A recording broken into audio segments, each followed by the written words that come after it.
इस कार्यक्रम के पुण्यार्चक हैं बाहुबली एंड मुत्तीन wholesales saris and cloth merchants, चदचन डिस्ट्रिक्ट, विजयपुर एवं समस्त बाहुबली एंड मुत्तीन परिवार।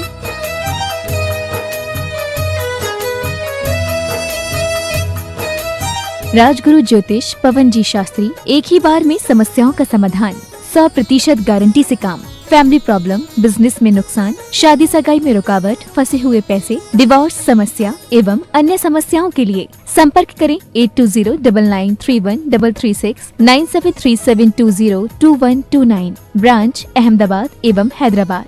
Website www.rajguruastrologer.com।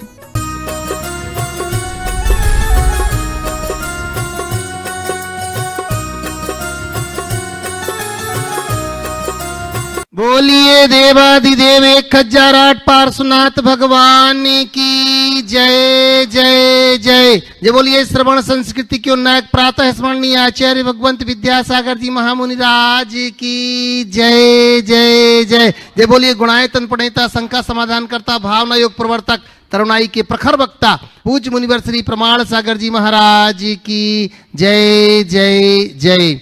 प्रिय बंधुओं, तीर्थराज सम्मेद शिखर की तलहटी गुणायतन परिसर में आयोजित देश के सर्वाधिक लोकप्रिय कार्यक्रम शंका समाधान में यहां उपस्थित एवं देश विदेश से जुड़े हुए उन सभी श्रद्धालुओं का जो कि पारस चैनल, जनवाणी चैनल एवं प्रामाणिक ऐप के माध्यम से इस कार्यक्रम का सीधा प्रसारण देख सुनवा आनंद ले रहे हैं, उन सभी का मैं गुणायतन और श्री सेवायतन परिवार की ओर से हार्दिक हार्दिक अभिनंदन करता हूं।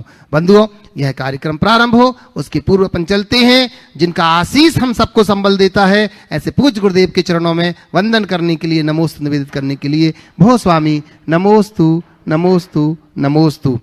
बंधुओं, आपको विदित ही है कि सम्मेद शिखर की तलहटी में गुणायतन का कार्य बड़ी तीव्र गति से चल रहा है, जिसमें अनेक लोग अनेक प्रकार से जुड़ते जा रहे हैं और आप सबका सहयोग अपेक्षित है, जिससे कि समय रहते यह कार्य पूर्ण हो सके और एक विश्व की अलौकिक कृति का सृजन जो पूज्य गुरुदेव ने अपने मानस पटल पर किया है उसे हम साक्षात रूप, साकार रूप में देख सके। तो मैं आपसे निवेदन करता हूं, आप जिस रूप में भी चाहें इसमें जुड़ सकते हैं। बंधुओं, इस बार बड़ा अच्छा सौभाग्य मिला है अपन सबको, आचार्य भगवंत की अनुकंपा हुई और गुणायतन वालों को, गुणायतन परिवार वालों को सौभाग्य मिल गया पूज्य गुरुदेव का इस वर्ष का वर्षा योग चातुर्मास कराने का, जिसमें बंधुओं इस बार का ये वर्षा योग होगा बड़ा अद्वितीय होगा। कारण क्या है? क्योंकि ये वर्षा योग जो है ना कि सिर्फ वर्षा योग अपितु आगामी पंचकल्याण की पूर्व भूमिका है। बंधुओं, मैं आपसे निवेदन करूंगा आप किसी न किसी रूप में इसमें जरूर जुड़ें। और एक और विशेष बात तो ये हो गई कि पूज्य गुरुदेव ने संघ में और भी वृद्धि की। क्यों? क्योंकि जब भव्य कार्यक्रम होगा न जाने कितने मुनिराज और आरिकाएं आएंगी। उनमें बंधुओं पूज्य गुरुदेव ने अपने ही द्वारा दीक्षित मुनिवर श्री निर्वेक सागर जी महाराज, सागर जी महाराज, एलक श्री निजानंद जी महाराज जी के लिए आदेशित कर दिया है, जो कि 1-2 दिन में ही बंधुओं गुणायतन में जिनका मंगल प्रवेश होने जा रहा है, ये हम सबके लिए बड़ा सुखद समाचार होगा। बंधुओं, इस कार्य में आप सबसे निवेदन करूंगा कि जो चातुर्मास कलश स्थापना होंगे, बड़े बड़े कलश तो बड़े बड़े सेठिया ले लेते हैं, लोग सोचते हैं भैया कि हमें कहां मौका मिलेगा। नहीं, गुणायतन वालों ने आप सबके लिए सुविधा दी है। बंधुओं, हम चातुर्मास कलश में ही सिद्धि कलश जो है, एक कलश यहां पर स्थापित करके चातुर्मास के साक्षी बन सकते हैं। हम प्रत्यक्ष रूप से साक्षी बन करके गुणायतन का सहयोग कर सकते हैं। तो आपसे निवेदन करता हूं आप एक कलश ही सही यहां पर स्थापित करें, रजतमय कलश, जो कि आपके घर में सुख शांति समृद्धि एवं उत्तम स्वास्थ्य की वृद्धि में सहायक होगा। तो चलते बंधुओं पूज्य गुरुदेव के चरणों में, जिन्होंने असंख्य भव्य जीवों को, जो कि शंका की नौकाओं, शंका की समुद्र में बह रहे समाधान की नौका पाकर के जिन्होंने सहारा पाया है, ऐसे पूज्य गुरुदेव के चरणों में बंधुओं बहुत सारे लोग जो परोक्ष में हैं यहां उपस्थित नहीं, पर जिन्होंने अपनी शंकाओं को भेजा है, उन शंकाओं को रखने के लिए, उनकी शंकाओं को रखने के लिए संघस्थ क्षुल्लक जी स्वरूप सागर जी महाराज के चरणों की वंदना करते हुए निवेदन करता हूं, हे स्वामी, आपने अपने स्वरूप का बोधन करने के लिए मार्ग अपना लिया है, उन लोगों की शंकाओं का भी समाधान करें, वो भी अपने स्वरूप को समझ सकें। निवेदन कर रहा हूं पूज्य क्षुल्लक जी स्वरूप सागर जी महाराज के चरणों में। नमोस्तु महाराज। महाराज संगीता जी गवाड़े गुणायतन ट्रस्टी अकोला से पूछ रही हैं कि हे गुरुवर, नरकों में एक भी पल ऐसा नहीं होता कि हम पुण्य संचित कर सकें, फिर भी नरक में सम्यक दर्शन की प्राप्ति कैसे होती है? कृपया समाधान करें। देखिए, पुण्य के संचय से सम्यक दर्शन की प्राप्ति नहीं। पुण्य के उदय में सम्यक दर्शन की प्राप्ति होती है। उन नारकियों में सबका पापोदय होता है, लेकिन किसी किसी की भवितव्यता के अनुकूलता से परिणामों में विशुद्धि आती, उस विशुद्धि के परिणाम स्वरूप उन्हें सम्यक दर्शन की प्राप्ति होती है। तो ये विशुद्धि किसी को भी हो सकती है, ऐसा नहीं है कि नरकों में विशुद्धि ना हो, अल्पकालिक विशुद्धि होती है और उस विशुद्धि के बल पर वो सम्यक दर्शन को प्राप्त कर सकते हैं। आराध्या जैन भोपाल से नमोस्तु करते हुए पूछ रही हैं महाराज श्री कि जैन समाज में उच्च पद पर आसीन व्यक्ति जिनके घर में कई त्यागी व्रती हैं, प्रतिमाधारी हैं, महाराज की पिच्छी मिली है, महाराजों के आगमन पर चौके आदि लगाए जाते हैं, हमेशा अग्रणी रहते हैं, वे अपने पुत्र की शादी में जैन समाज एवं जैन और जैनेतर समाज को रात्रि भोजन का आयोजन कराएं, समाज पर अन्य लोगों पर इसका क्या प्रभाव पड़ेगा? देखिए, हमें कुलाचार का पालन करना चाहिए और जो समाज के अग्रणी हैं उनसे तो और भी अधिक अपेक्षा होती है, उन्हें इसका दृढ़ता से पालन करना चाहिए। अग्रणी होने के साथ यदि परिवार में त्यागी व्रती हैं तो इस बात का और ध्यान देना चाहिए। लेकिन आजकल ये देखने में आने लगा है कि लोग इन बातों पर कम ध्यान दे रहे हैं। प्रायः डेस्टिनेशन वेडिंग होती है, वहाँ तो और भी अव्यवस्थाएं हैं, और अब रात्रि भोजन तो बहुत साधारण सा लगने लगा है, अन्य प्रकार के अनाचार भी होने लगे हैं। ये बहुत ही गंभीर और चिंतनीय विषय है। यदि इन सब बातों पर समय रहते ध्यान नहीं दिया गया तो हमारी परंपराएं छिन्न भिन्न हो जाएगी। अच्छे परिवारों से ही लोगों कुछ आदर्श सीख सकते हैं, तो हमें इन बातों को ध्यान में रखना चाहिए और दिन में शादी, दिन में भोज, यही अहिंसा का जय घोष की उक्ति को चरितार्थ करना चाहिए। पद से नमोस्तु करते हुए पूछ रहे हैं महाराज श्री कि किसी ने क्या खूब कहा है, हर गुनाह है कबूल मुझे, मगर एक शर्त है, सजा देने वाला बेगुनाह हो। तो महाराज श्री मेरी शंका यह है कि हमारे अंदर इतनी कमियां होते हुए भी हम दूसरों की कमियां क्यों नजर आती हैं? कृपया समाधान करें। हर गुनाह कबूल है मुझे, बशर्ते सजा देने वाला बेगुनाह हो। ये बात सही है कि आज हम दूसरों के दोषों को देखते हैं, खुद के दोषों को नहीं देखते। हमने सुना है कि ईसा मसीह के सामने एक ऐसा प्रकरण आया, किसी युवती को लाकर खड़ा किया गया कि इसने व्यभिचार किया है, पाप किया है, इसे दंड दिया जाए। तो उन्होंने यही उत्तर दिया कि इसको कोड़े बरसाए, पर वही जिसने अपने जीवन में कभी पाप नहीं किया। प्रवृत्तियां सबकी है, गलतियां सबके साथ होती है। तो इसलिए हमें किसी दूसरे की गलती को देखने की जगह पहले अपनी गलती को देखना चाहिए, और जो दूसरों की गलती को देखने के अधिकारी हैं, जो दंड देने के अधिकारी हैं, उनके लिए अवसर देना चाहिए, सबके लिए नहीं। किसी ने बहुत अच्छी बात कही है, दोष पराये देखकर चलत हसंत हसंत, और खुद के याद न आवही जिनका आदि न अंत। अपने भीतर झांक कर देखना है, अपने गिरेबान में झांक कर देखना कि हम कितने पानी में हैं, तभी कुछ अच्छा हम अपने भीतर घटित कर सकेंगे। प्रवीण जी सिंघई गढ़ाकोटा जिला सागर से नमोस्तु करते हुए पूछ रहे हैं महाराज श्री कि कहा जाता है संसार में सफल और सुखी वही लोग हैं जिनके अंदर विनय होती है, तो हे गुरुवर, विनय का गुण हमारे जीवन में आवे, इसके लिए सूत्र प्रदान करें। बहुत अच्छी बात कही। विनम्रता हमारे जीवन का एक बहुत उदात्त गुण है और व्यक्ति के जीवन में विनम्रता आनी चाहिए। और मैंने ये अनुभव किया है, जो व्यक्ति जितनी ऊंचाई को छूते हैं उनके अंदर उतनी विनम्रता आती है, क्योंकि ऊंचाई सदैव गहराई सापेक्ष होती है। पेड़ उतना ही ऊपर उठता है जितनी कि उसकी जड़ें गहराती है। तो हमें इस बात को ध्यान में रखना चाहिए। आपका सवाल है कि हम अपने जीवन में विनम्रता के आदर्श को कैसे प्रकट करें। 4 बातें इस संदर्भ में कहूँगा। सबसे पहली बात, गुणों की कद्र करना सीखें। जो भी गुणवान है उसको महत्व देना सीखे, उसकी कद्र करना सीखे। जब हम गुणवानों को महत्व देते हैं, उनकी कद्र करना सीखते हैं, शुरू करते हैं, तो हम उनके प्रति अपने आप विनम्र हो जाते हैं। दूसरी बात, अपनी उपलब्धियों को कम करके आंकें, उपलब्धियों को नश्वर माने, उनका अभिमान न करें। जिन चीज़ों में हम अकड़ते हैं वो हम अकड़ने लायक नहीं है। मेरी उपलब्धि कोई खास उपलब्धि नहीं है, मुझसे भी बड़े बड़े लोग हैं, उनके आगे मैं कहीं नहीं लगता। जब व्यक्ति इस बात पर विचार करता है तो उसके लिए चाहे कितनी भी बड़ी उपलब्धि क्यों ना हो, वो उसे अर्थपूर्ण नहीं दिखती। लगता है अरे अभी तो हम बहुत पीछे हैं, लोग तो हमसे बहुत आगे हैं, बहुत आगे, हम किसका अभिमान करें। तीसरी बात, हम हमेशा गुरुओं के आदर्शों को आत्मसात करके चलें।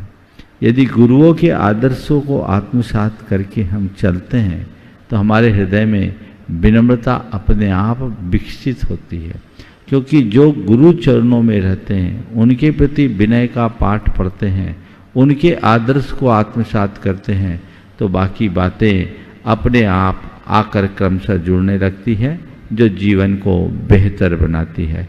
तो गुरुओं के आदर्श को आत्मसात करके चले, जिससे हमारे जीवन में विनम्रता प्रकट होगी। और चौथी बात, अपनी शुरुआती असलियत को सदैव सामने रखें। मैंने अपनी शुरुआत कहाँ से की, और उस बात को सामने रखेंगे तो हमारे जीवन में विनम्रता का भाव अपने आप प्रकट होने लगे। अशोक कुमार जी गांधी उत्सव 16 अहमदाबाद से नमोस्तु करते हुए पूछ रहे हैं महाराज श्री कि शांति पाने के लिए 3 मंत्र हैं, एक्सेप्ट, एडजस्ट, अवॉइड। महाराज जी, यह तीनों मंत्र हम कब और कैसे जीवन में अपनाएं जिससे हमारे जीवन में शांति बनी रहे, कृपया समाधान करें। बिल्कुल, एक्सेप्ट, एडजस्ट, अवॉइड, तीनों चीज़ों को अगर हमने आत्मसात कर लिया तो फिर हमारे जीवन में शांति ही शांति है। दुख को एक्सेप्ट करो, दुख को एक्सेप्ट करो, कोई भी दुख आए स्वीकार करो। स्वीकार करते ही हमारा दुख आधा हो जाता है। हमारा दुख हम पर तभी तक हावी होता है जब तक हम उसका प्रतिकार करते, उसको स्वीकार नहीं कर पाते, मन उसके लिए तैयार नहीं होता, चित्त विचलित हो जाता है। तो दुख को स्वीकार करें, एक्सेप्ट करें। जब भी हम दुख को एक्सेप्ट करेंगे तो हमारी चीज़ें हमारे अनुकूल हो जाएगी। तो पहली बात एक्सेप्ट करने की है, एडजस्ट करने की बात है। 2 प्रसंगों को एडजस्ट करें। कोई भी खोटा प्रसंग हो जाए, ठीक है, सहन करो, एडजस्ट करो, ऐसा होता है। ये तो संसार में लगा हुआ है, संसार का एक पार्ट है। महापुरुषों के जीवन में भी ऐसा हुआ है, तो हम उससे अप्रभावित रहेंगे। एडजस्ट करें और दुर्व्यवहार को अवॉइड करो। अगर किसी ने कोई दुर्व्यवहार हमारे साथ किया है, उसको हम अवॉइड करें तो हमारे जीवन में कुछ भी अशांति जैसा नहीं होगा, हम अपने जीवन को बेहतर बनाने में समर्थ हो सकेंगे। सुषमा जी जैन ग्वालियर से नमोस्तु करते हुए पूछ रहे हैं महाराज श्री कि मैं पहले ठीक थी, नियम से पूजा पाठ भी करती थी, लेकिन अब मुझे पैरालिसिस हो गया है। मैं जानना चाहती हूँ कि मेरे कौन से कर्मों का दोष है। देखिए, पैरालिसिस हो गया, कर्म का उदय तो है, ये सब असाता वेदनी के अंतर्गत है। लेकिन मैं आपसे कहूँगा कि पैरालिसिस हुआ है तो भी घबराए नहीं। तन को पैरालिसिस हुआ, मन तो है ना। पहले आप जो भी क्रियाएं करती थी तन मन सबसे करती थी, अब कोई बात नहीं, तन थोड़ा लाचार है, मन को और ज़्यादा मजबूत बनाइए और वह सब काम मन से कर लीजिए। अपने मन को ऐसा बनाइए कि मैं पूरी तरह स्वस्थ हूँ, मैं मस्त हूँ। जो हम क्रिया से नहीं कर पा रहे उनको भावों से कर ले। और मैं समझता हूँ यदि आपकी भाव दशा इतनी निर्मल बन जाए तो भावों के बल पर आप वह लाभ ले सकते हैं जो साक्षात क्रिया से भी नहीं ले पाए। तो तन लाचार है, मन नहीं, तन बीमार है, मन नहीं। मन को हमेशा तैयार रखो, तत्पर रखो, ताकि हम अपने जीवन को बेहतर बना सके और जीवन का रस ले सके।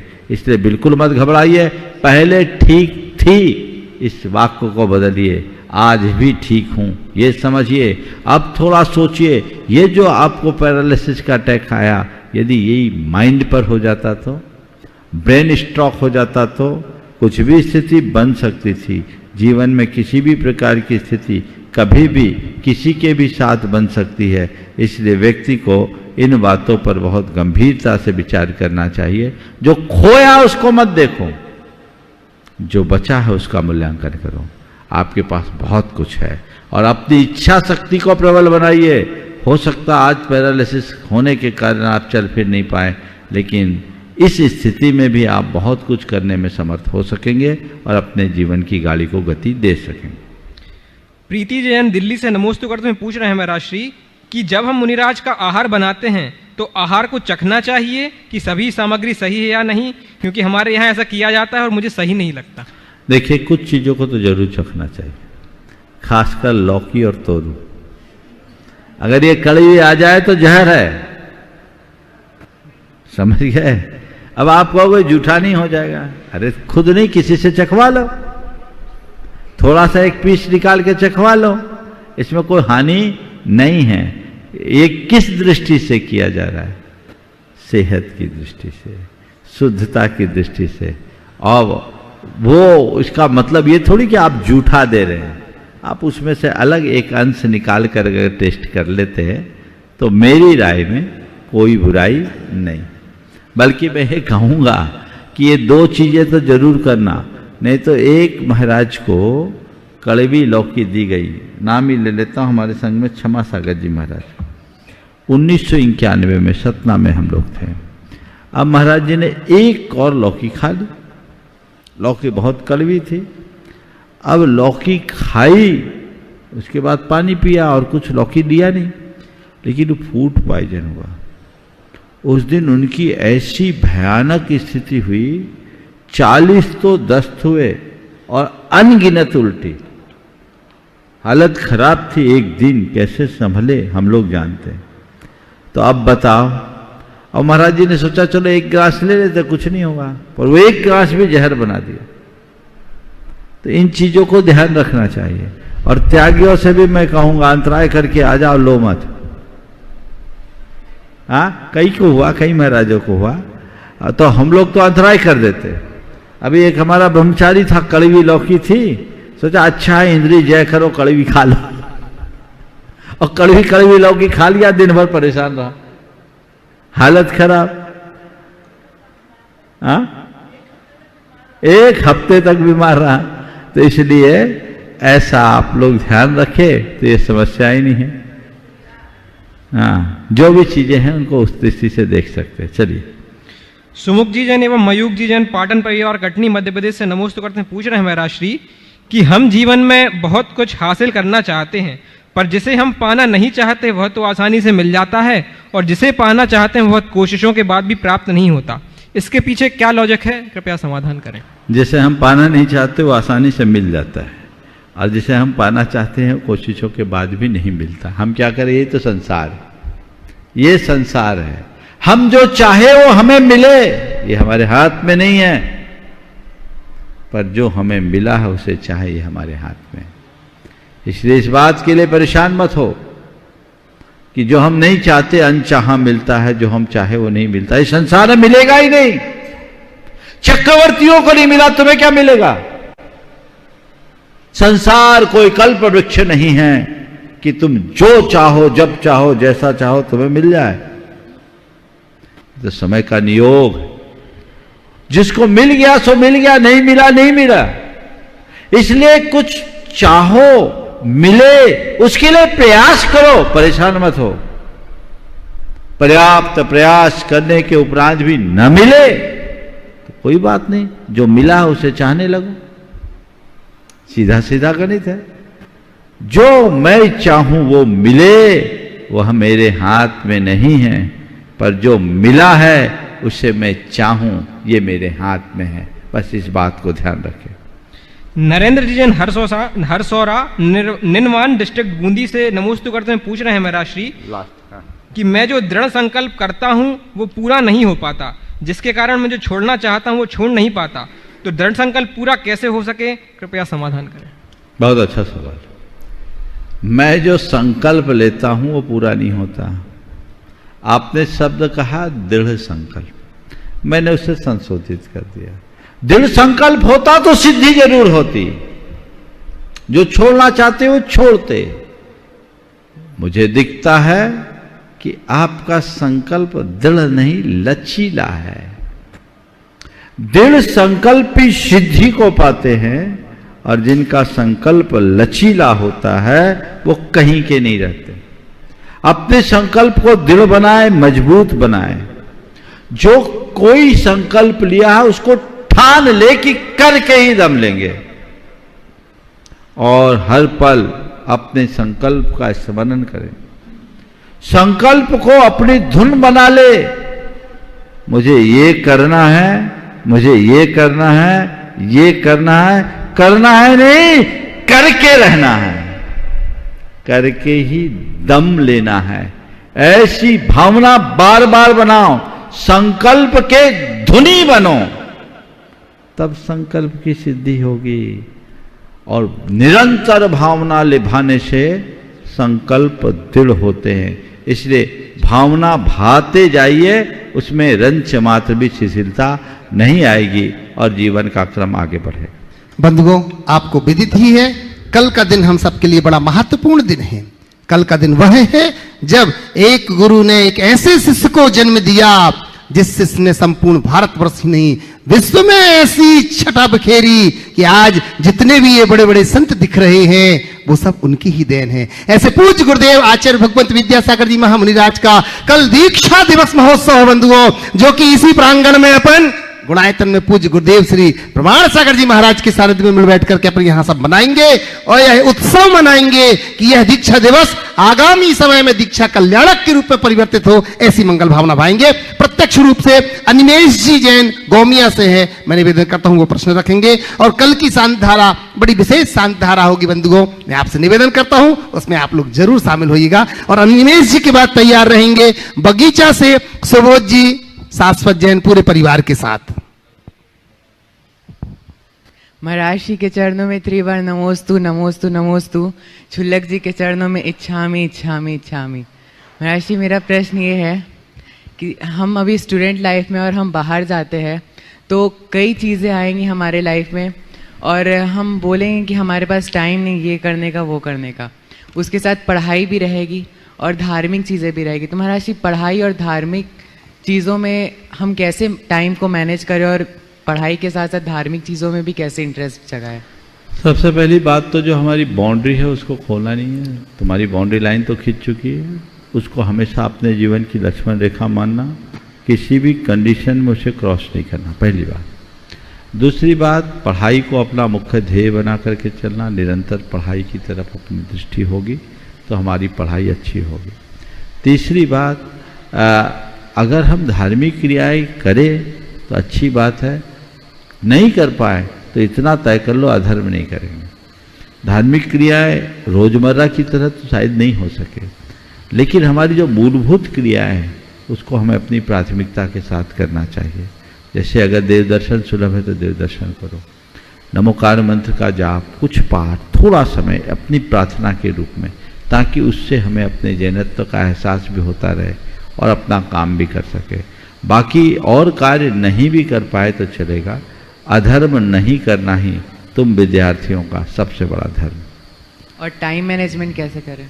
अपनी प्रायोरिटीज फिक्स करके, मुझे कब क्या करना है, जिस समय जो काम करना हमने तय किया उस समय वही करें, टाइम मैनेज हो जाए। नमोस्तु। सुबोध जी, शाश्वत जी बगीचा से पूरे परिवार के साथ, और इसी के बाद निवेदन करूंगा गुणायतन ट्रस्टी जिनेन्द्र जी, माणिक चंद जी पहाड़ी, औरंगाबाद महाराष्ट्र से। महाराज श्री नमोस्तु नमोस्तु नमोस्तु। सुलभ जी के इच्छामी इच्छामी इच्छामी। महाराज जी, स्वस्थ शरीर जब रहता है तो भक्ति करने में बहुत मन लगता है, लेकिन जब स्वस्थ खराब होता है तो भक्ति से क्यों दूर हो जाता है? बिल्कुल ठीक है। पहला सुख निरोगी काया।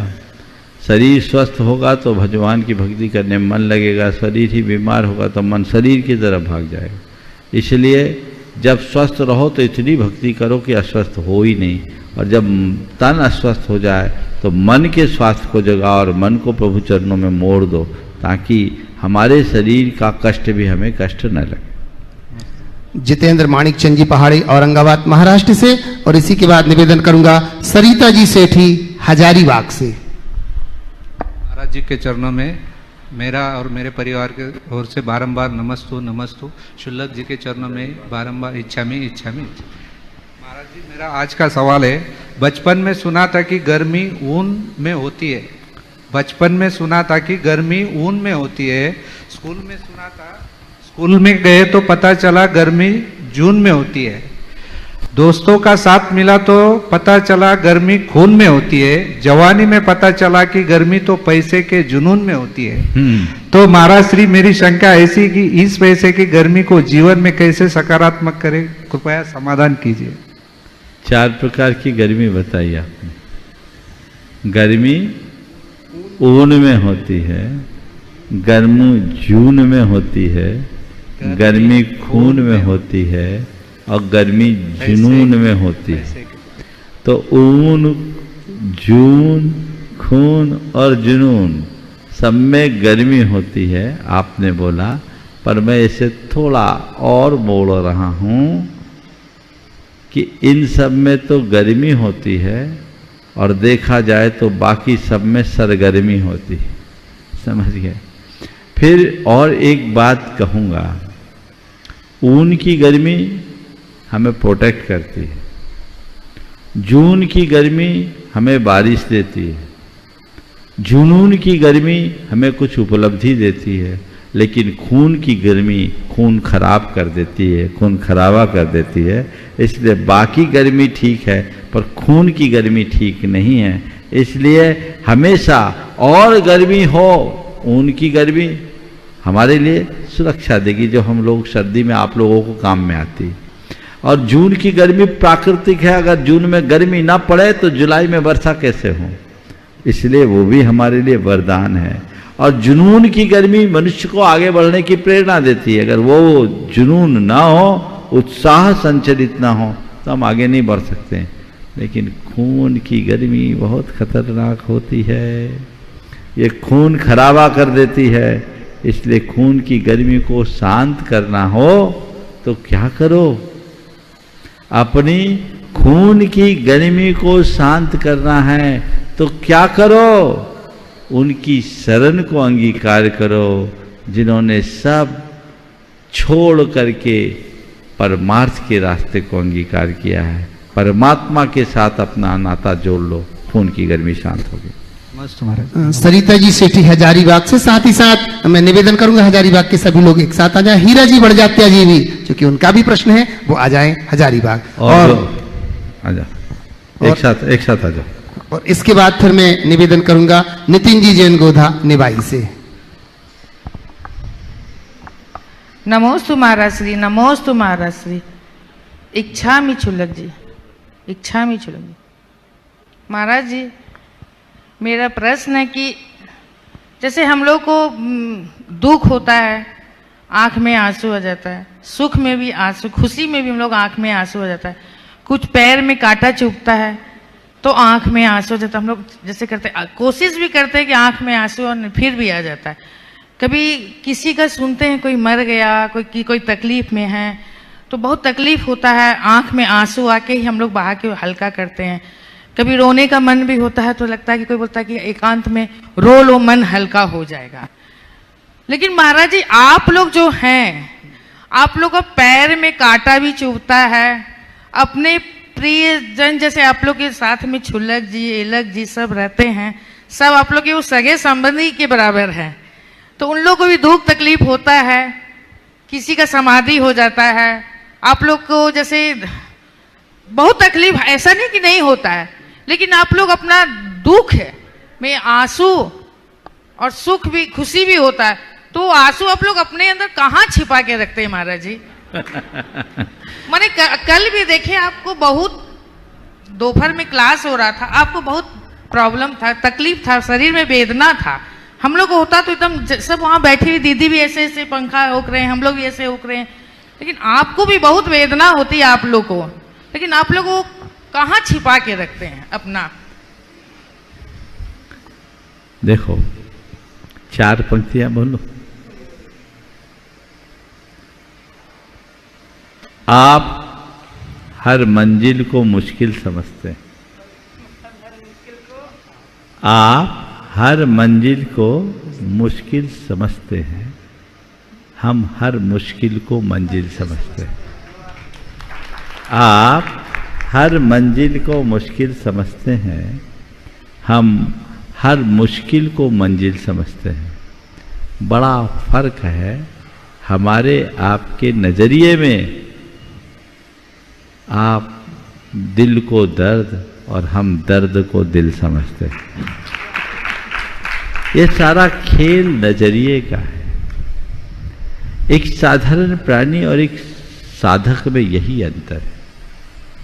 साधारण प्राणी जो होता है छोटी छोटी बातों से प्रभावित होता है, और एक जो साधक होता है वो उन सब से ऊपर उठ जाता है। यदि हम घटनाओं से प्रभावित होंगे तो हमारी भी आंसू बहेंगे, और अगर हम घटनाओं के प्रति तटस्थ वृत्ति अपनाने लगेंगे तो हम कभी भी प्रभावित नहीं होंगे। आचार्य गुरुदेव का एक बहुत सुंदर सा हाइकू है, किसको भजूं तजूं किसको। क्या है? किसको भजूं किसको तजूं सबका। किसको भजूं किसको तजूं सबका साक्षी हो जाऊं। बस किसको भजूं किसको तजूं, ये अपने आप स्थिति बनती है एक साधक की। एक और है, हो ऐसा सन्यास दर्पण कभी ना रोया न हंसा। दर्पण कभी ना रोया न हंसा, हो ऐसा सन्यास। दर्पण की तरफ प्रतिक्रिया विरति। चीजों से जितना प्रभावित होगे उतना रोना पड़ेगा, और चीजों से जितना अप्रभावित रहोगे उतना आनंद में रहोगे। मुझे नहीं मालूम कि आपको कब मैं परेशान दिखा, पर मुझे तो नहीं लगता कि मैं कभी परेशान होता। हो सकता है पसीना आ रहा हो, गर्मी है अपनी जगह होगी, लेकिन परेशान आप होते हैं, हम नहीं। यदि हम उनका संवेदन करने लगे, उनसे प्रभावित हो जाए, निश्चित परेशान करेंगे। दुनिया में बहुत सारी घटनाएं घटती है, क्या सब घटनाएं आपको परेशान करती? नहीं करती। कौन सी घटना परेशान करती? वही जिससे आप प्रभावित होते हो। तो बस आपा पर का भेद विज्ञान जागे, निज पर के भेद विज्ञान के साथ आगे बढ़ने की कला विकसित करे, तो ये चीजें हमारे साथ अपने आप होगी, और फिर ये बातें हमें प्रभावित नहीं करें। महाराज जी, फिर भी एकांत में आप लोग जैसे आंसू जैसे अपना कोई जैसे आपके माता ऐसा है, देखो मैं ऐसा नहीं कहता कि हर साधक पूरी तरह इन सब से ऊपर उठ गया। कभी कभार हो सकता आ जाए, महान महान संतों की आंखें भी द्रवीभूत होती, पर वो अपवाद स्वरूप, क्योंकि संस्कार ऐसे हैं। चीजों से अप्रभावित रहने की कला है। हमने पहले से निज पर का भेद विज्ञान कर लिया है, उसका हर पल हमें ध्यान है, तो ये चीजें प्रभावित नहीं करती। हीरा जी बढ़ और इसके बाद फिर नितिन जी गोदा निवाई से सिमरजन पार्टी अजमेर से, दोनों एक साथ आ जाएंगे। मैं हजारीबाग से हीरा बड़जात्या। महाराज जी, हम लोग साता और असाता दो वर्ड हमेशा सुनते हैं। तो साता के उदय में तो संपत्ति आती है और असाता के उदय में विपत्ति आती है। तो हमारी जब संपत्ति आए तो हम फूले नहीं, और विपत्ति आए तो हम कूले नहीं। इसके लिए हम क्या करें? समाधान साता असाता में झूले नहीं, कूले नहीं, झूले नहीं, झूले नहीं। बस साता और असाता दोनों को पर परिणति मान लो, दोनों को सगी बहनें मान लो। साता भी मेरी नहीं है, असाता भी मेरी नहीं है। समझ गया? देखो एक कहानी सुना दीजिए। राजा भोज के दरबार में एक विचित्र सा भिखारी पहुंचा और द्वारपालों ने रोका तो उसने कहा जाओ राजा से कहो आपका भाई आपसे मिलने आया है। फटीचर सी हालत और अपने आप को राजा का भाई बता रहा है। सबने मजाक उड़ाना शुरू किया। बोले नहीं, जाइए राजा को संदेश दीजिए कि आपका भाई आपसे मिलने आया है, आपसे कुछ विशेष बात करना है। राजा तक बात पहुंची। राजा के मन में कुतूहल और जिज्ञासा उत्पन्न। क्या बात है, चलो बुला। आया, आते ही दिखते बोले पहचाना मुझे? अब राजा काहे को चले? बोले मुझे मालूम था तुम नहीं मुझे नहीं पहचानोगे, पर मैं तो तुम्हें अच्छे से जानता हूं। हद हो गई भाई, ठीक है तुम मुझे जानते हो, पर ये तो बताओ मेरा तुम्हारा नाता क्या है? मेरा तुम्हारा नाता क्या है? बोले मैं आपका भाई हूं। मेरे भाई कैसे हो गए? तो उन्होंने कहा आपदा मम मातासी संपदा तथैव तव। आपदा मम मातासी संपदा तथैव तव आपत संपत्त्यो भगिन्यो तस्माद आवाम सहोदरौ। हे राजन, मेरी मां का नाम आपदा है और आपकी मां का नाम संपदा है, और आपदा और संपदा दोनों सगी बहनें, तो हम मौसेरे भाई हो गए कि नहीं हो गए? तो दोनों को बराबर मानो तो साता असाता में झूला झूलने से बच जाओगे। नमस्ते महाराज जी, नमस्ते महाराज जी। नितिन जी और सिमरन जी शीघ्रता से यहाँ पहुंचे, और इसी के बाद मैं निवेदन करूंगा ब्रह्मचारिणी रश्मि दीदी, रानू दीदी, बबीना से। महाराज जी के चरणों में 3 बार नमोस्तु महाराज जी, नमोस्तु नमोस्तु। शुल्लक जी के चरणों में इच्छामि इच्छामि इच्छामि। महाराज जी मेरा एक क्वेश्चन है कि भारत देश के अंदर जितने भी जैन मंदिर है और जो बन रहे हैं उनमें मूलनायक प्रतिमा या तो आदिनाथ, शांतिनाथ, चंदा प्रभु, पारसनाथ या महावीर भगवान की होती है। 1 हफ्ता पहले इसका उत्तर दिया, सुन लेना। आगे चलो, चलेगा दीदी अपना प्रश्न, और उसके बाद फिर मंच पर चलेंगे अपन आदरणीय दीदी जी। पूज्य श्री के चरणों में मेरा कोटि सा नमोस्तु नमोस्तु नमोस्तु। पूज्य शुल्लक श्री जी के चरणों में मेरा इच्छामि इच्छामि इच्छामि। महाराज जी मेरा प्रश्न है, मतलब मेरी जिज्ञासा है कि हम मंदिर में जाकर उन मूर्तियों को तो देखते हैं, हम मंदिर में जाकर उन मूर्तियों को तो देखते हैं जिनको हमने विराजमान किया है या जिनमें आपने प्राण प्रतिष्ठा दी है और वो भगवान का जिन्होंने रूप पाया है, लेकिन घर में वो मूर्तियां जिन्होंने हमें बनाया है, हम उनकी ओर हमारी दृष्टि नहीं जाती। वो कितने प्रेम वात्सल्य से हमें देखते हैं, लेकिन फिर भी हम वहाँ से बचकर निकलते हैं। तो ऐसे में ये बहुत ही विचारणीय प्रश्न है महाराज जी। इसके लिए जो लोग ऐसा करते हैं तो हमें उस संदर्भ में क्या करना चाहिए? बिल्कुल ठीक कह रही है। मंदिर में विराजमान भगवान की मूर्ति हमें दिखती है जिन्हें हमने बनाया, पर वो मूर्तियां हमें बिल्कुल नहीं दिखती जिन्हें हमें बनाया। ये बहुत ही गंभीर सवाल है। मैं तो कहता हूँ भगवान हमारे आराध्य हैं, हम भगवान की पूजा अर्चा करें, लेकिन एक बात सदैव ध्यान रखें, जिनने हमें जन्म दिया, जीवन दिया, संस्कार दिया, उनका स्थान भी भगवान से कम नहीं है। हमें उनको भी भगवान के रूप में देखना चाहिए।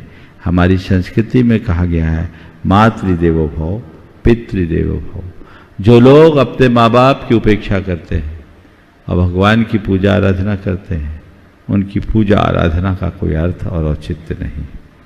उन्हें चाहिए कि भगवान की सेवा पूजा खूब करे, लेकिन अपने मानवीय भावनाओं को सम्मान देते हुए अपने कर्तव्यों का दृढ़ता से पालन करे, तभी उनकी पूजा आराधना सार्थक हो। महाराज जी, और जिन्हें हम देखते हैं सामने, तो उनके लिए हम लोग क्या कर सकते हैं? भावना भाई कि उनकी बुद्धि बदले। मैं निवेदन कर रहा हूँ मंचासीन पूज्य शुल्लक श्री। अच्छा हाँ बोलो जल्दी। पूज्य मुनिश्री के चरणों में मेरा कोटि कोटि नमन वंदन। सभी क्षुल्लक जीवों के चरणों में बारंबार इक्षामि इक्षामि इक्षामि। पूज्य मुनिश्री, मेरा प्रश्न है कि आज दोपहर की क्लास में आपने बताया था कि चक्रवर्ती त्रिखंडापति होता है, लेकिन जो नारायण होता है 6 खंड का अधिपति होता है, लेकिन जो नारायण होते हैं वो 3 खंड के अधिपति होते हैं। वह 3 खंड कौन कौन से होते हैं? भारत क्षेत्र के दक्षिणी हिस्से के 3 खंड। नमोस्तु। लीजिए, निवेदन कर रहा हूं पूज्य क्षुल्लक श्री चिद्रूप सागर जी महाराज के चरणों की वंदना करती है जिन्होंने, और फिर उसके बाद तीनों। पूज्य मुनिश्री के चरणों में कोटि कोटि नमोस्तु। महाराज जी, गुरु जी का एक हाइकू है, गुरु ने मुझे प्रकट कर दिया, दिया दे दिया। तो दीक्षा रूपी दीपक देने वाले गुरु जी के चरणों में अनंत नमोस्तु। महाराज जी, कल हमारे परम उपकारी गुरुवर का दीक्षा दिवस है। इसको हम साधुओं को और श्रावक को किस तरह से उनके उपकारों को मनाना चाहिए और किस तरह से करना चाहिए? देखिए, बहुत अच्छी बात है। कल का दिन हम सब के लिए, संपूर्ण श्रमण संस्कृति के लिए बहुत ही महत्वपूर्ण दिन है। ऐसे दिन में जिस दिन हमें ऐसे महान आचार्य की उपलब्धि हुई है, एक महान संत की उपलब्धि हुई, जो पंचम काल में तीर्थंकर भले ना हो, लेकिन हम सबके भीतर इस कदर उतर गए हैं जिनको हम शब्दों में नहीं कह सकते। उनका हम गुणानुवाद तो करें ही, लेकिन अपने आचार व्यवहार के साथ उनके गौरव को ऊंचा उठाने का प्रयत्न करें। और उन्होंने जो संस्कार दी, जो सीख दी, जो शिक्षा दी, उसे हम आत्मसात करें। उनके प्रति यही हमारी भावांजलि होगी, उनके प्रति यही हमारी कृतज्ञता होगी, और यही उनका बहुमान होगा कि हम उनके मान को सुरक्षित रखते हुए उनके गौरव को आगे बढ़ाएं। निवेदन कर रहा हूं। और कल यहाँ सुबह विशेष कार्यक्रम होगा, 8 बजे से गुरु आराधना और उसके बाद प्रवचन का कार्यक्रम होगा। तो सभी लोग उसी हिसाब से अपना कार्यक्रम सुनिश्चित करेंगे। काफी दिनों से प्रातः काल के प्रवचन अपन सबको सुनने को नहीं मिला, पल गुरुदेव के इस दीक्षा दिवस से ही पूज्य गुरुदेव के मंगल प्रवचन सुनने को मिलेंगे। निवेदन कर रहा हूं पूज्य क्षुल्लक श्री सुभग सागर जी महाराज के चरणों की वंदना करते हुए। पूज्य मुनिवर के चरणों में बारंबार नमोस्तु नमोस्तु नमोस्तु। महाराज जी, एक स्थान पे पढ़ा था कि व्यक्ति अपनी गलतियों से सीखता है, पर जरूरी नहीं कि वो गलतियां वो स्वयं करे, दूसरों की गलतियां देख के भी वो सीख सकता है। और एक तरफ ऐसा भी सुनते हैं कि दूसरों की अपन को गलती नहीं देखनी है, उनकी अच्छाई देखना। तो महाराज जी कैसे करें? बहुत अच्छी बात है। व्यक्ति गलतियों से सीखता है, कोई जरूरी नहीं खुद की गलतियों से ही सीखे, दूसरों की गलतियों से भी बहुत कुछ सीख सकता है और हमें सीखने का प्रयास करना चाहिए। पर आपने जो दूसरा वाक्य कहा, दूसरों की गलतियां नहीं देखना, ये बात परस्पर विरोधी है। कैसे करें? दूसरों की गलतियां देखना नहीं, पर दिख जाए तो सीख लेना, ये तो कर सकते हैं ना। हम गलती देखते नहीं, पर बहुत सारी गलतियां दिखती है, वो गलतियों को देखकर हम सीख सकते हैं। एक व्यक्ति था, 2 मित्र थे, एक शराब पीता था और एक बिल्कुल भी शराब नहीं पीता था। पहले से पूछा, तुम शराब क्यों पीते हो? उसने कहा, इसलिए क्योंकि मेरा बाप भी शराब पीता। दूसरे से पूछा, तुम शराब क्यों नहीं पीते? बोले, इसलिए कि मेरा बाप शराब पीता था। दोनों के बाप शराब पीते, लेकिन एक व्यक्ति है जो उस बाप को शराब पीता देखकर खुद शराबी बन गया। और दूसरे से पूछा, तेरा पिता, तुम्हारे बाप शराब पीते, तुमने शराब क्यों नहीं पिया? तो बोला, मैंने देख लिया शराब की जीवन को कैसे खराब करते हैं। मैंने अपने पिता की प्रवृत्तियों को देखा और मन ही मन ठान लिया कि जीवन में कभी उसका नाम भी नहीं लेंगे। ये दृष्टिकोण है। जिनके अंदर ऐसा सकारात्मक दृष्टिकोण होता है, वही अपने जीवन को आगे बढ़ा पाते हैं। निवेदन कर रहा हूं पूज्य गुरुदेव श्री समाधर सागर महाराज जी के चरणों में अपना प्रश्न। नमोस्तु महाराज जी, नमोस्तु महाराज जी। ब्राह्मी सुंदरी के बारे में पढ़ते हैं कि उनको उनके पिता ने शिक्षा दी थी, लेकिन प्रश्न ये महाराज जी, संस्कृति कहती है बच्चों को संस्कार दो। इसी पर प्रश्न है, संस्कारहीन बच्चे उनको शिक्षा दिलाई जाए तो उसका परिणाम क्या मिलता है? नमोस्तु महाराज। संस्कारहीन बच्चों को अगर शिक्षा दी जाए तो उसका परिणाम क्या होगा? हमारे यहाँ एक बहुत पुरानी उक्ति है, ये साक्षरा तयेव विपरीन राक्षसा भवन्ति। जो साक्षर हैं, पलट दो, साक्षरा राक्षसा। अगर ज्ञान के साथ संस्कार है तो वरदान, और ज्ञान यदि संस्कार शून्य है तो अभिशाप। मैं बिहार कर रहा था, एक स्थान पे था, गांव था, स्कूल में था, वहाँ एक एनजीओ की टीम आई हुई थी, वो साक्षरता अभियान चला रही थी। तो उनके कुछ लोग थे, मेरे से मिले, बातचीत के क्रम में उनने कहा कि महाराज जी आजकल लोग पढ़े लिखे नहीं हैं, तो हम लोग इनको अक्षर का ज्ञान दे रहे हैं, साक्षर बना रहे हैं, ताकि इनकी साइन की गलती ना हो जाए। इनसे साइन लोग कुछ कराते हैं और इनको देते कुछ है, इसलिए हम इनको पढ़ा रहे हैं, जब ये पढ़ लिख जाएंगे तो अच्छे होंगे। तो मैंने उनसे सवाल किया, ये बताओ भाई, इनकी नकली साइन कराने वाले पढ़े लिखे कि गैर पढ़े लिखे? तो अपराधी तो बहुत ज्यादा है। और आजकल देख लीजिए साइबर क्राइम कैसा हो रहा है, कब किसके अकाउंट से कितने रुपए खिसक जाए पता ही नहीं चलता। आप देखते ही रहते हो, है ना। कई लोग बोलते हैं हमने कुछ लिया नहीं, दिया नहीं, पूरा का पूरा अकाउंट ही हैक हो जाता है। ये सब क्या है? संस्कारहीन शिक्षा का कुफल। इसलिए ये उक्ति आज भी सामयिक दिखती है, ये साक्षरा तयेव विपर्येन राक्षसा भवन्ति।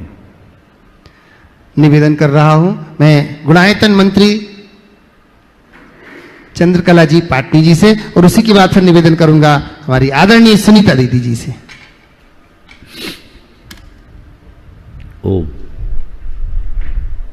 मेरी तरफ से, जगत के सब जीवों की तरफ से मुनिराज के चरणों में नमोस्तु, सब क्षुल्लक जी महाराज के चरणों में इच्छामि। महाराज श्री, एक व्यक्ति दूसरे व्यक्ति को पूछता है कि आप काम क्या करते हो, वो इस भाव से पूछता है कि इसको इज्जत कितनी देनी चाहिए। तो ऐसा करना, मतलब इज्जत देने के लिए भी क्या हिसाब लगाया जाता है? आप क्या काम करते हो, काम देखकर आदमी को इज्जत देना, आपने बिल्कुल सही पूछा है। क्या इज्जत देने के लिए भी हिसाब लगाया जाता है? जो हिसाब किताब से चलते हैं शायद वो ऐसा ही कुछ करते होंगे, लेकिन जो गुणानुरागी लोग होते हैं या जिनके अंदर में बड़प्पन और बहुमान का भाव होता है, वे कभी किसी के साथ ऐसा नहीं करते। क्या काम करते हैं, व्यक्ति की तो प्रवृत्ति को देख करके भी अंदाज लग सकता है। और हमें छोटे और बड़े सबका मान रखना चाहिए। व्यक्ति भले साधारण हो, लेकिन साधारण व्यक्ति भी कई बार हमारे लिए बहुत काम का हो जाता है। इसलिए कभी किसी की उपेक्षा नहीं, कभी किसी का तिरस्कार नहीं, हमें हर किसी से प्रेम से और सद्भाव से बात करना सीखना चाहिए। आदरणीय सुनीता दीदी जी बासा। परम पूज्य मुनिवर के चरणों में नमोस्तु नमोस्तु नमोस्तु। सभी क्षुल्लक जी के चरणों में इच्छामि इच्छामि इच्छामि। महाराज जी, हम लोग प्रथमानुयोग का इतना स्वाध्याय करते हैं, स्वाध्याय में सब चीजों का वर्णन किया जाता है, लेकिन हर समय महिलाओं को ही पनिशमेंट क्यों मिलता है? चाहे चारित्र के मामले में उछाल गुण कुछ भी हो, तो सारा महिलाओं पे क्यों थोपा जाता है? ये तो चतुर्थ काल से भी परंपरा रही, लेकिन इसमें महिलाओं का क्या दोष होता है, या महिलाओं का ऐसा कौन सा कर्म होता कि जो महिलाओं पे थोपा जाता? आपने पुराणों को ठीक से नहीं पढ़ा। आप पुराणों को पढ़ोगे ना, तो महिलाओं से ज्यादा पुरुषों को यातना सहनी पड़ी, और कई जगह तो महिलाओं ने भी यातना दी है। सुदर्शन सेठ इसके साक्षात उदाहरण है। पहले रानी ने, बाद में मुनि अवस्था में वेश्या ने। ऐसा एक नहीं, हमारे सभी महापुरुषों ने भयानक भयानक उपसर्गों को सहा है। उसमें तीर्थंकर भी सम्मिलित है। भगवान पार्श्वनाथ पर जैसा उपसर्ग हुआ, वैसा किसी महिला पर उपसर्ग दिखाई नहीं पड़ता। वसुदेव पर जितना बड़ा उपसर्ग हुआ, वैसा उपसर्ग किसी महिला पर नहीं दिखता। कुलभूषण देशभूषण मुनिराज पर जैसा उपसर्ग हुआ, वैसा किसी महिला पर उपसर्ग नहीं दिखता। गुरुदत्तादि पंच मुनि महाराजों ने जैसा उपसर्ग सहा, वैसा उपसर्ग और किसी को देखने को नहीं मिलता। सुकौशल और सुकुमाल मुनिराजों ने अपने जीवन में जैसा उपसर्ग झेला, वैसा उपसर्ग और कोई नहीं करता। ये उपसर्ग करने वाली भी महिलाएं थी।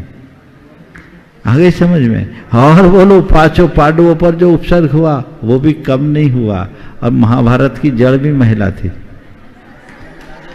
आप क्या बोलते? तो ऐसा नहीं है। कि हमारे शास्त्रों में महिलाओं को टारगेट बनाया है, नहीं। महिलाओं को बहुत मान दिया। नारी च गुणवती धत्ते श्रेष्ठे रग्दिमम पदम की बात कही। तो ये कोई साधारण बात नहीं है। जैन परंपरा में नारी को जितना सम्मान दिया गया वो कोई साधारण बात नहीं है, बहुत बड़ी बात है। उसे कहीं कमतर नहीं आंका गया। चूंकि आप एक महिला हो, इसलिए जहां कहीं महिला की बात आती लगता है इनके साथ ज्यादती हुई। लेकिन खोजोगे तो पुराण तो पुरुषों के हैं, महिलाएं तो बीच में आई है। भरे पड़े हैं पूरे पुराण, पूरा चरित्र उनसे वर्णित है, सब कुछ उनके ऊपर है। इसलिए महिला पुरुष के झमेले में मत पड़ो, अपने भीतर की आत्मा को पहचानो और पर्याय बुद्धि से ऊपर उठकर भेद विज्ञान को धारण करो ताकि जीवन को ऊंचा उठाया जाए। लेकिन महाराज जी, सतियों ने कोई ऐसा काम नहीं किया, सत्यता पर दृढ़ रहे। अरे सतियां कुल कितनी है? 16। कितनी? 16 सतिया बोलते, उसके नाम भी कोई नहीं जानते। पर हमारे तीर्थंकर कितने हुए? चक्रवर्ती कितने हुए? नारायण कितने हुए? पति नारायण कितने हुए? कामदेव कितने हुए? बलभद्र कितने हुए? इनके ऊपर जो उपसर्ग आए ये तो देखो। लेकिन महाराज जी समूसरण कितने मुनियों पर उपसर्ग आए, सुनो ध्यान से, बहुत आए। इसलिए निश्चित महिलाओं के साथ या पुरुष किसी के साथ ज्यादती नहीं होना चाहिए। लेकिन कर्म किसी को नहीं छोड़ता। रामचंद्र जी ने जंगलों के कंटका के रास्ते को चुना, वहां ज्यादती नहीं दिखी। और रोल किसका था? बोलो बोलो, अब चुप क्यों हो? मैं अपने मुंह से नहीं बोलना चाह रहा। अब क्या है? श्री कृष्ण के जन्म को देखो, जेल में जन्मे, बाजा तक नहीं बजा। हाँ, और उनके पिता वसुदेव के चरित्र को पढ़ो, कितना उतार चढ़ाव, कर्म सब के साथ ऐसा करता है, खेल खिलाता है। ये चीजें चलती है तो चाहे स्त्री हो या पुरुष, बाकी लोग केवल निमित्त हैं। अंतरंग कारण कर्म है, कर्म हमें खेल खिलाता है और कर्म के खेल के अनुरूप ही सारे परिणाम होते हैं। नमस्ते। ये और अंतिम प्रश्न के रूप में मैं निवेदन कर रहा हूं पूज्य क्षुल्लक श्री आदर सागर जी महाराज के चरणों की वंदना करती हुई। नमो इच्छा। नमोस्तु भगवान। पहले पिता और पुत्र के विचारों में भिन्नता होती थी, इसे जनरेशन गैप कहते थे। आज बड़े भाई और छोटे भाई के विचारों में भिन्नता देखने में आ रही है। तो महाराज जी, इस भिन्नता के होते हुए भी परिवार में सामंजस्य किस प्रकार से रखा जाए? देखिए, पिता पुत्र के बीच के मत भिन्नता को जनरेशन गैप करते हैं, और भाई के बीच की मत भिन्नता में मुझे कम्युनिकेशन गैप दिखाई पड़ता है। हम कम्युनिकेशन प्रॉपर ठीक बना दें तो ये गैप मिटेगा और हम अपने जीवन को बेहतर बना सकेंगे, सुंदर बना सकेंगे, आगे बढ़ सकेंगे। ऐसा प्रयत्न और पुरुषार्थ हम सबको करना चाहिए। आगामी सूचना के साथ इसको विराम देंगे। आगामी सूचना दीजिए। बंधुओं, आपको विदित ही है, कल पूज्य गुरुदेव विद्यासागर जी महामुनि राज का दीक्षा दिवस महोत्सव है, जिसे ना कि सिर्फ भारतवर्ष अपितु अनेक देश के लोग मिलकर के इस कार्यक्रम को कर रहे हैं। अनेक देश के लोग मिलकर के, कहीं भक्तांबर का पाठ चल रहा, कहीं नमोकार का पाठ चल रहा, अनेक लोग कर रहे। मैं आपसे भी निवेदन करूंगा, इस धरती के देवता पूज्य गुरुदेव ने जब जन्म लिया, जन्म लेकर के हम सब पर उपकार किया है, उनके उस उपकारों को हम नहीं भूल सकते। बंधुओं, मैं निवेदन करूंगा आपसे, आप जहां भी हो, जिस देश में हो, जिस हाल में हो, जिस भेष में हो, बस कल का दिन एक ऐसा दिन है कि हम पूज्य गुरुदेव को जरूर याद करें। यूं तो पल पल याद करना है, पर कल का दिन विशेष हम सबको याद करना है बंधुओं,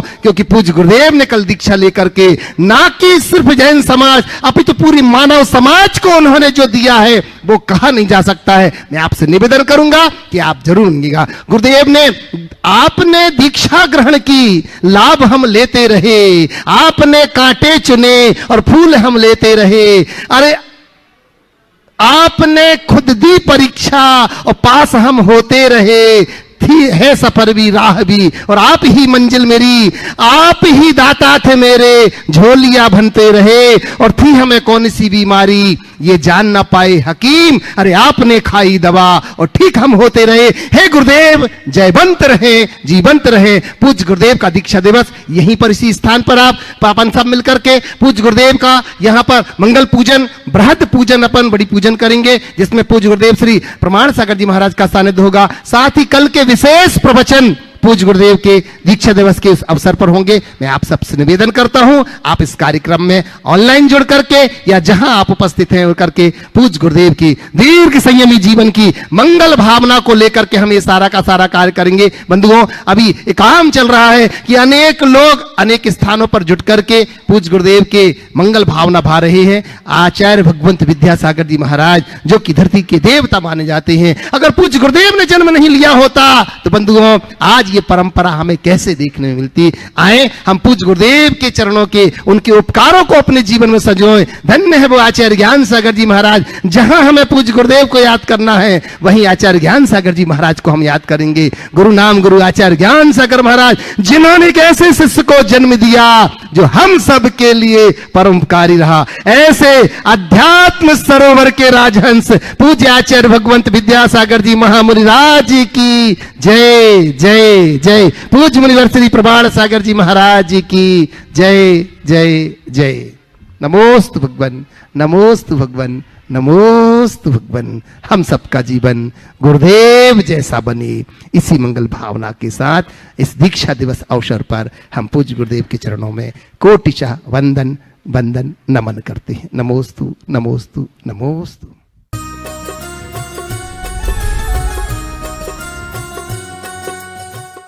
इस कार्यक्रम के पुण्यार्चक थे बाहुबली एंड मुत्तीन wholesales saris and cloth merchants, चदचन डिस्ट्रिक्ट विजयपुर एवं समस्त बाहुबली एंड मुत्तीन परिवार।